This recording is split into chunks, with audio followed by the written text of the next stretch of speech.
we are into that second phase of voting, less than 24 hours away for voting to take place in the second phase. 88 constituencies, 88 parliamentary seats, their fate will be sealed tomorrow in the EVM boxes. Which are these 88 seats? Let's quickly do a number crunch. We have done the north, the central and western part of India. Quickly dipping into south and eastern part of India. This is where the 88 seats will be fought. The biggest among them, Kerala, all 20 seats. Karnataka, another big state. You've got Rajasthan, an important state. Uttar Pradesh, 8 seats in Uttar Pradesh, 8 seats in Maharashtra, 6 seats in Madhya Pradesh. To the east, Assam, 5 seats. You've got Manipur, Tripura, all having 1 seat each. West Bengal having 3 seats. And that's where this particular election is going to get interesting, these 88 parliamentary seats. A quick look at the eastern part of India, where elections are taking place. 5 in Bihar, 5 in Assam, 3 in West Bengal, 1 Manipur, and 1 in Tripura. A look at the number game on how 2019 these election results have come about. BJP managed to win 7, JDU 3, Congress 3, the NGF 1 seat in this particular 2019 election. Put that numbers against 2024. NDA backs the lion's share, 12 seats to the NDA, 3 to the opposition bloc. That's 15 seats put together in the eastern part of India. Now to the south, Karnataka 14, Kerala all 20 seats in this phase. This is where things get interesting. Look at that number game here. BJP having 11 seats. I beg your pardon, let me just flip through. BJP having 11 seats there. The Congress having 16, IUML 2, all coalition partners, JDS picking up 1 seat, others having 1, the CPIM having 1 seat. There is a lot that's changed from 2019 to 2024. Look at the numbers against the present day order. The NDA has 13 seats, mostly coming from Karnataka. The opposition bloc having 21 seats. This is where the big battle will be played in these elections. Look at now across the 5 streams that we have cut. The north, BJP leads, or the NDA leads 9-0. Center, 9-0. West, 21-0. South is where the big battle will be played. 13 to the NDA, 21 to the opposition bloc. East, 12-3. You negate that 21 out, still the NDA having a lead of close to 30 to 35 or 40 seats even in this particular phase. And our final look, this is the 88 seats that go to polls in the second phase. 64 with the NDA. The opposition bloc having 24 seats. Can they make inroads, or will the NDA consolidate? That's going to be the big question that we are going to look at. Also now, time for all the star candidates that we are looking at. Bhupesh Baghel from Rajnandangao. Remember, that is Raman Singh's base, from where the former Chief Minister of Chhattisgarh is fighting. Navneet Kaur Rana from Amravati, last time an independent candidate, now fighting on the BJP ticket. Gajendra Singh Shekhawat from Jodhpur, a union minister whose fate will be decided in these 88 seats go to polls. Om Birla, the Lok Sabha speaker there from Kota. Dushyant Singh, Vasundhara Raje's son, whose fate will be decided from Jalawar Bharan. Arun Govil from Meerut. Former union minister Mahesh Sharma from Gautam Budh Nagar. Dream girl Hema Malini's fate will be decided in Mathura. Danish Ali, who fought on a BSP ticket, now changing ranks with the Congress, fighting on the Congress ticket. Baghpat, it's going to be caste lines that are drawn. Baghpat, Aligarh, you will see interesting battle lines, caste battle lines that are drawn, and voting could go either ways, but it will throw some interesting numbers. Jugal Kishore Sharma, winning candidate for the last 2 times with record margins. Can he make it a hat-trick of wins? Rahul Gandhi, Wayanad, things have changed, as I mentioned, 5 years later. We'll talk about that. The big ticket battle, Tiruvanthapuram, Rajiv Chandrasekhar, Union Minister, taking on Shashi Tharoor, 3-time sitting MP from this seat. This is a seat that the Congress has been winning time and again since 2009. V. Muralidharan from Attingal, Thomas Isaac from Pathanamthitta. This is a seat from where the lone Christian candidate that the BJP has given ticket to. Suresh Gopi Trishur, a big ticket, a big fight. This is where the BJP is looking to open its account in Kerala. If the voting percentage goes beyond 18, this is the seat that the BJP is looking to open its account down south. Finally, coming to Bangalore. Bangalore will have interesting Tejasvi Surya, Prajwal Revanna, H.D. Devagowda's grandson there, D.K. Suresh, that's D.K. Shivkumar's brother, Shobha Karanjale, who's changed her seat. She's been given a new seat there, Bangalore North. The Battle of the Royals, it's the Mysore seat that's going to see some interesting numbers. Finally, Balurghat, you got Sukanta Mazumdar, Dr. Sukanta Mazumdar in the election fray that could throw some interesting numbers. Well, these are, some of the star candidates that we put together. This election could see many more intense battles, but this is one where almost 12 states or 12, let me put that number, 13 states and union territories whose fate will be decided. So it's going to be an interesting phase, a phase that one must not miss and watch it for all the twists and turns that unfold. Well, time now to get our reporters or our correspondents who are covering these elections for you, getting them online. All four of them joining us this evening. Deepika joining us from Tripura. We've got Siddharth joining us from Kerala. Mark Lynn, smiling as always, joining us from Darjeeling. And we've got our fourth correspondent there, Akshay Dongre, joining us from Uttar Pradesh. Let me first come to you, Deepika. Tripura going to polls. Two phases that Tripura has seen polls. How different is it from phase 1, phase 2 that you see purely in terms of the poll dynamics that are changing in Tripura?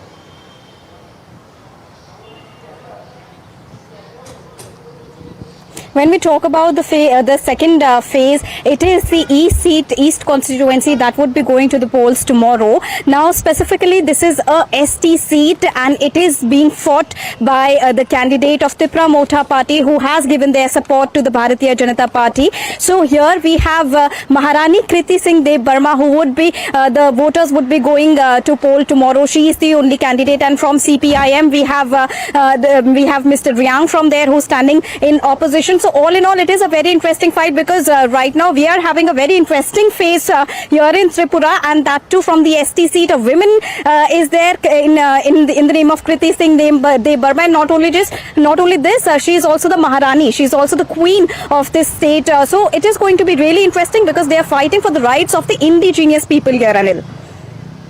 So, Mark, there has been a lot of talk about infighting that's taking place in all camps.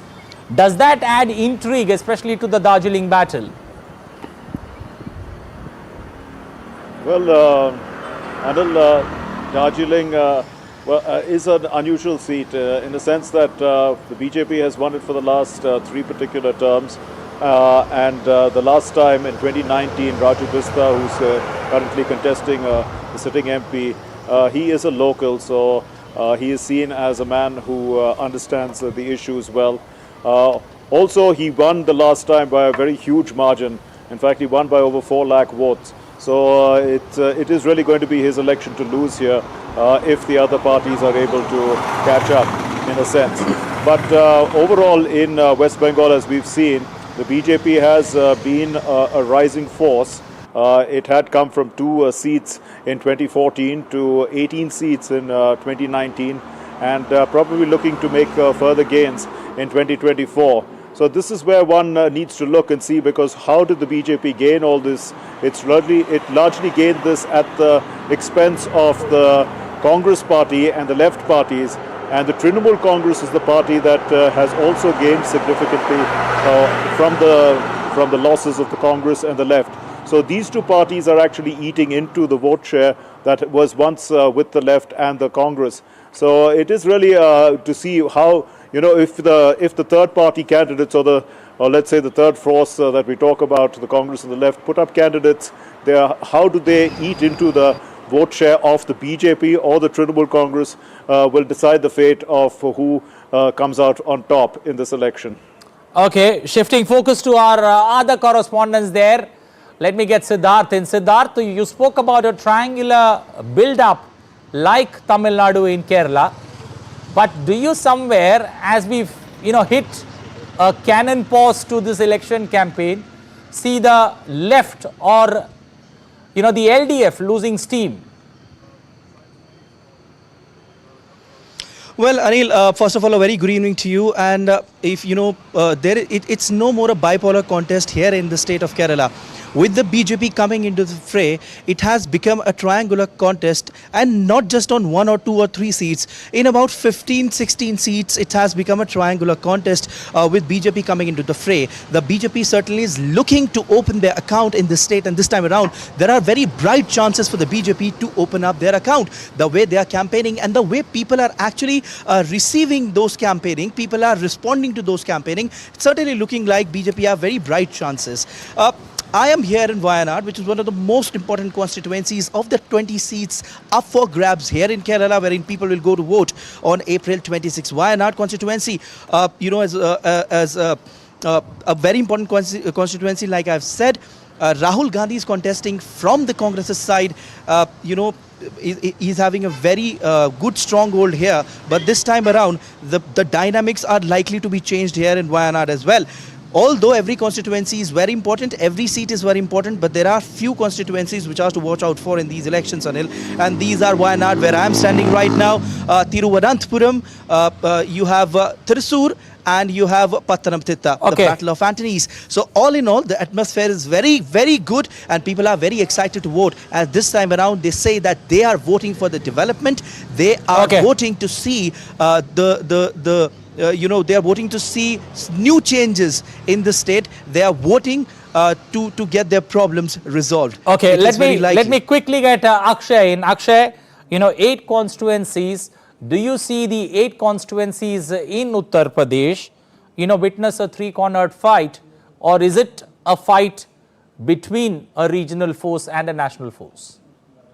Well, Anil, if we look at now the state of Uttar Pradesh, certain things have become quite clear here that while it remains a 3-party contest on most of the seats, so if we look at the Gautam Buddha Nagar seat, which has Noida, if we look at Meerut, Amroha, Bagpat, Mathura, all of these seats have, majority of them have Bharatiya Janata Party, in fact, who the candidates who won the last time around in 2019 elections. But this time, like the earlier times where there used to be a lot of parties, including the Congress, the Samajwadi Party, the Bahujan Samaj Party, the regional local parties as well, are fighting with the Bharatiya Janata Party. Now, what we are seeing is a consolidation of certain opposition parties into the India Alliance, and most of these seats are seeing a three-cornered fight between the BJP, that is the strongest candidate here as far as the past performance in the last 2 elections are concerned.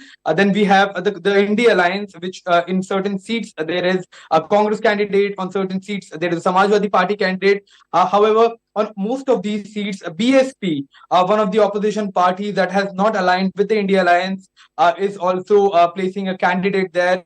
Now, BSP, while it has the power of BSP has gone down significantly, but we have to remember that they have a significant grassroots level cadre base here in Uttar Pradesh. They have a significant voter base here. So if BSP does well, it will be doing well at the cost of the India Alliance candidates, and that is not going to be a good news for the opposition bloc. Okay. There is paucity of time, but appreciate all 4 of you joining us this evening. Deepika joining from Tripura, Marklin joining us from Darjeeling, Siddharth joining us from Kerala, Akshay joining us from where India's heart beats, Uttar Pradesh. Thank you. Appreciate all 4 of you joining us on the Great Indian Election.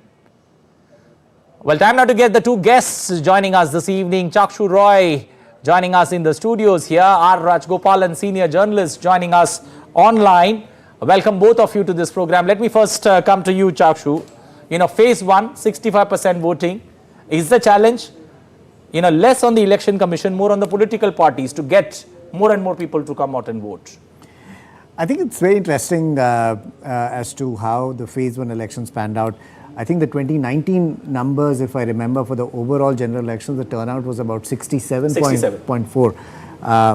And this time around, I was traveling yesterday, and on my flight there were announcements of the Election Commission imploring voters to come out and vote. In fact, there were even pamphlets in my seat which from the Election Commission. So that's one. The second part of it is the country is experiencing some bit of weather conditions, and from what I've seen from the Election Commission communique, I think in 4 parliamentary constituencies, Bihar, the voting time has been extended By to 6 o'clock, I think, so that more and more people can come out and vote. So that's another interesting. I think the thing to look out for in the phase 2 of this election is that while there are only 88 seats that are going for polls, I think the density of voters is much higher. In Kerala, I think every polling booth will have about 1,100 voters, roughly average, and I think Bihar is going to be about just shy of 1,000 plus. So the task is cut out for political parties and their cadre to ensure that in some of these battleground states, they can get the voters to come out and support them on the EVM boxes. Let me get Rajgopal here into this deliberation. How does one see this particular phase? Is it got to do, 65% voting that we saw in phase 1? Is it got to do with, almost 4 phases coming somewhere close to a weekend? Is that one of the reasons? Or is it elections that, generally end by May, this time even going into the 1st of June? Is that a cause of concern, especially when it comes to the hot summer and all the issues that we face with climate, that are out in the open? Anil, you said it. The climate condition is the worst one because it is high time one nation, one poll should be held in November, December so that, in 2029, you and me will not be put to the hardship of scorching sun. Second thing, the voting pattern. In first phase, we discussed. In first phase, especially in Tamil Nadu, there were certain, voters list were not in tune with the numbers of the polling booth. Many returned without voting. And even Annamalai, in Coimbatore candidate, claimed that 1.5 lakh votes have been omitted in that. So therefore, the Election Commission has a right to do a study as a pilot project, suddenly go and check with the voters list. Because many are the disappointed. The Election Commission has spent huge amount. Mr. Roy just now said even in the aircraft they put the pamphlet. What is the use if your name is not there when you go and cast your votes? Apart from that, now the political heat is much more, Anil.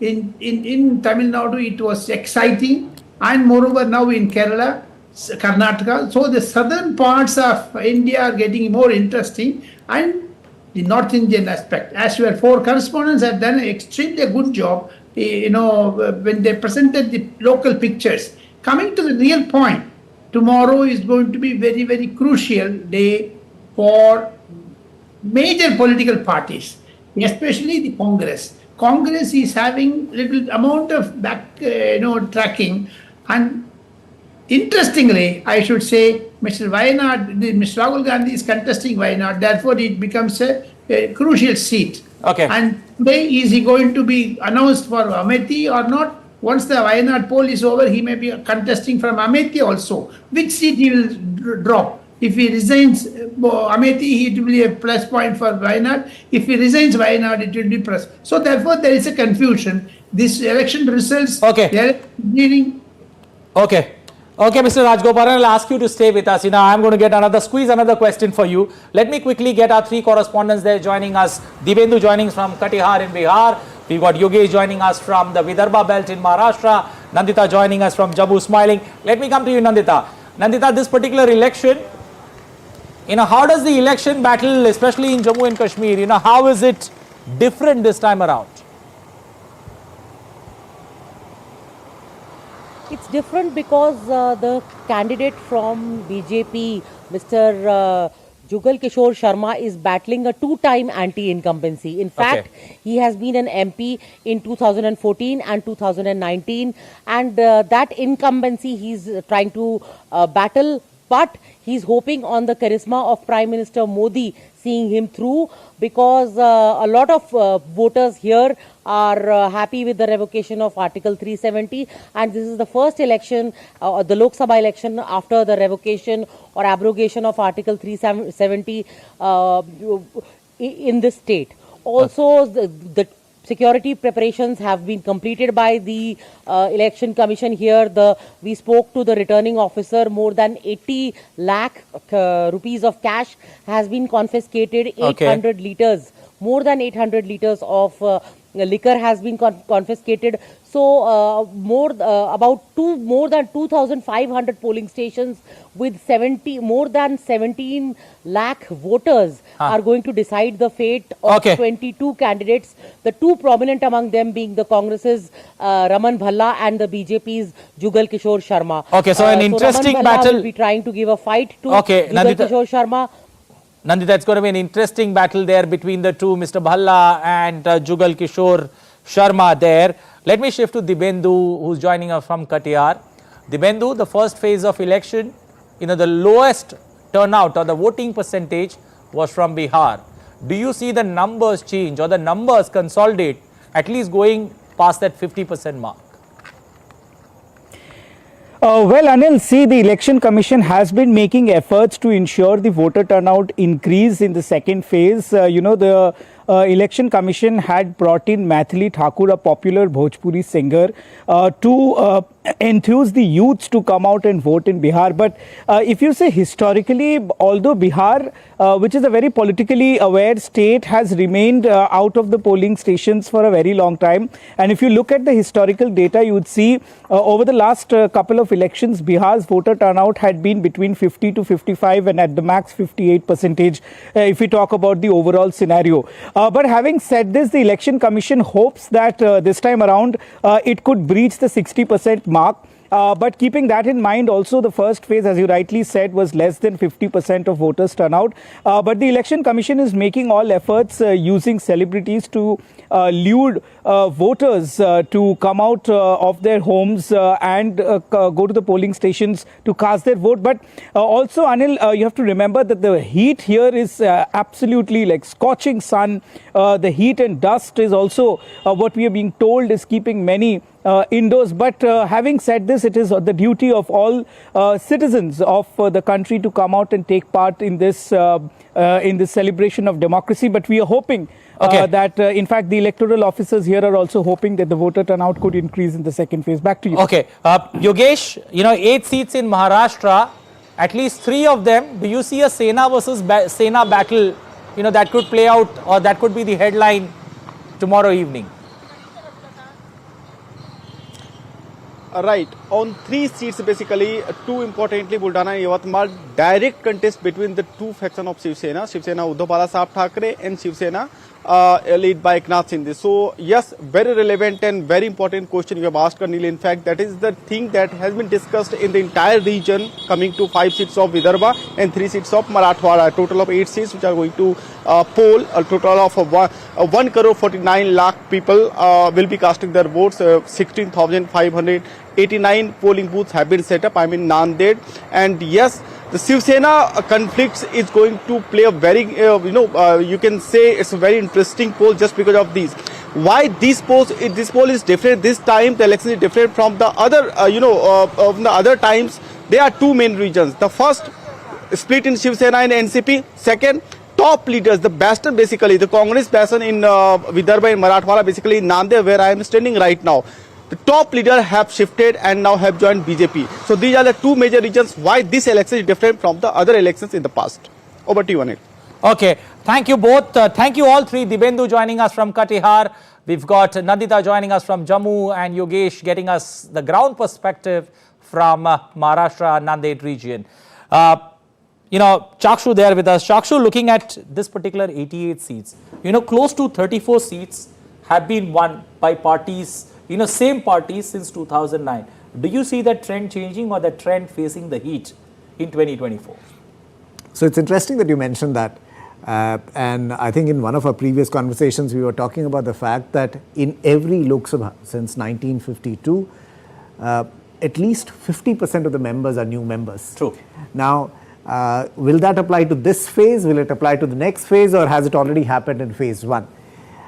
Because if we look at the numbers, 33% of the seats of Lok Sabha will finish by tomorrow. True.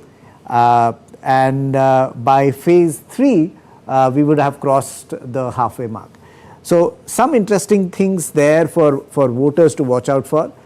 Also, in this particular phase, there are a number of senior ministers who are also in the fray, the Lok Sabha speakers also in the fray. There might be some relief I think parties which are focused only in Kerala will be thankful that their election's over and then they can take some time off. But for national party leaders, it would also mean that while their election might be over, they might have to go ahead and campaign in some other areas. Okay, let me get Rajgopalan here. Looking at the 88 seats, Mr. Rajgopalan, one does an analysis of it and look at 2019 as your reference. You see almost 50% of it has been won by BJP. Does that put more pressure on the BJP and the NDA and less on the opposition? Because, there is a limit to which you can cross. And do you see the hurdle bigger for the NDA than for the opposition bloc? I don't think so. NG is on the very safer side, Anil.